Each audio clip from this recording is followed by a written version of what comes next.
आज गरीबी के साथ साथ पिछड़ेपन का भी शिकार है, लेकिन हर संभव प्रयास हम लोगों का है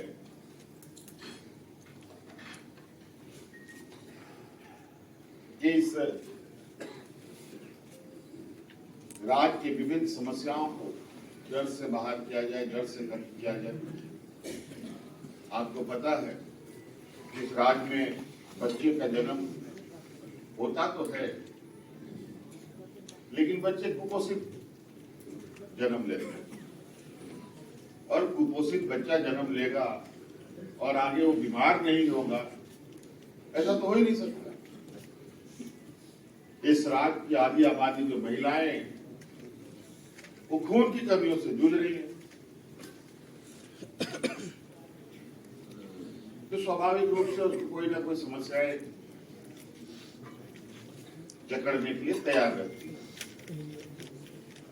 इसीलिए सरकार के द्वारा विभिन्न माध्यमों से राज्य के आम नागरिक को, चाहे गांव में बसने वाला हो, शहर में बसने वाला हो, चाहे किसान हो, चाहे सरकारी कर्मचारी हो, सभी को देखने का हम लोग का नजरिया एक समान रहा है। और आज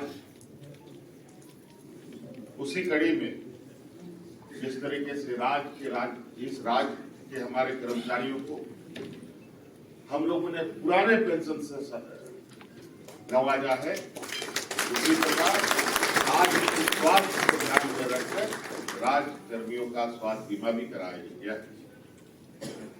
और ये सिर्फ आज उद्घाटन मात्र नहीं है, आज उद्घाटन और कल से आप स्वास्थ्य को लेकर के कहीं आप अपना चिकित्सा, कहीं आप अपना इलाज कराना हो तो आप जा सकते। तो ये बहुत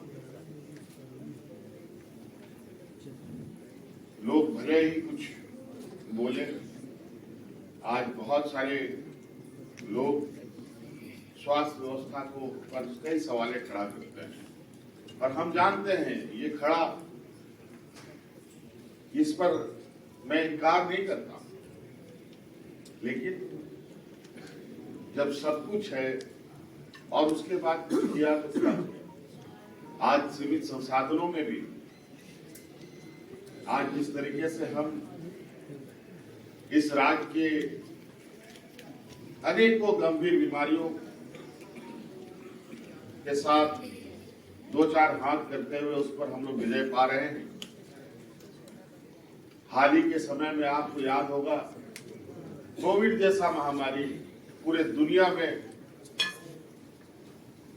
एक घने बादल की तरह छाया रहा, और इसका अंत क्या होगा किसी को नहीं पता था।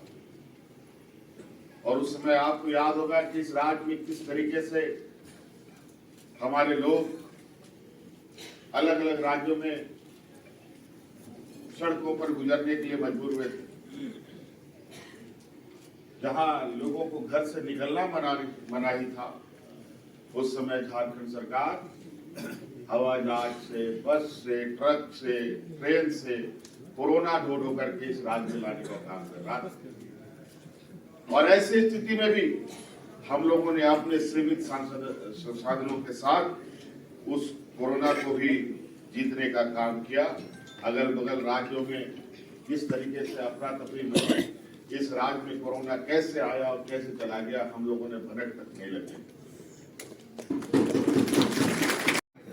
सारा लाभ मैं समझता हूँ सारे लोगों को मिलेगा, और ये योजना इतना महत्वपूर्ण योजना है कि अगर किसी के जीवन में अगर ये परिस्थिति उत्पन्न हो जाए कि उनको पहले ही अस्पताल हॉस्पिटलाइजेशन करने की आवश्यकता होता है, तो उसका भी व्यवस्था इनमें है। उनका फॉलो अप ट्रीटमेंट का जो सिस्टम है उनका भी व्यवस्था है। अगर किसी के शरीर का कोई ऑर्गन का ट्रांसप्लांटेशन भी करने की आवश्यकता है तो उसमें भी जो व्यय होता है, भारी व्यय होता है, वो भी इस योजना से आच्छादित है। आज माननीय मुख्यमंत्री जी का जो सपना है वो सरकार होता दिख रहा है। मुख्यमंत्री जी एक एक लोगों के पर उनका ध्यान रहता है। आपने देखा होगा कि यहाँ के माताओं के सम्मान के लिए, बहनों के सम्मान के लिए मैया सम्मान योजना दिया। इसका परिणाम है आज रात में आप चले जाइए, कहीं भी चले जाइए, सारे लोग, सारे वर्ग खुश है, बिना भेदभाव के सारे लोग खुश है। उसके तहत माननीय मुख्यमंत्री जी ने कड़ा निर्देश दिया था कि राज्य के जितने भी कर्मी हैं, खास करके हमारे विभाग के जो कर्मी हैं, उनके स्वास्थ्य की भी उनका ध्यान रखना है, उनका बीमा भी कराना है, उनके परिवार का भी बीमा कराना है। तो आज का दिन झारखंड के तमाम हमारे विधायकगण, पूर्व विधायकगण, कर्मचारीगण, पेंशन कर्मीगण, गाँव अधिवक्ताओं और उनके परिवार के लिए एक ऐतिहासिक दिन है। आज जो इंश्योरेंस हम लोग स्कीम लाए हैं, उसके तहत जो शुभारंभ हमें लगता है कि मजबूत, सुरक्षित और बेहतरीन स्वास्थ्य सुविधा का बढ़ता कदम है। यह सिर्फ एक योजना नहीं बल्कि राज्य सरकार की अपने कर्मियों के प्रति गहरी संवेदनशीलता और पारदर्शिता का परिणाम है। जब एक डॉक्टर स्वास्थ्य मंत्री बनता है और राज्य के कमान हमारे मुख्यमंत्री हेमंत जी के हाथों में होती है, तो स्वास्थ्य व्यवस्था को मजबूत करना हमारी सर्वोच्च प्राथमिकता बन जाती है।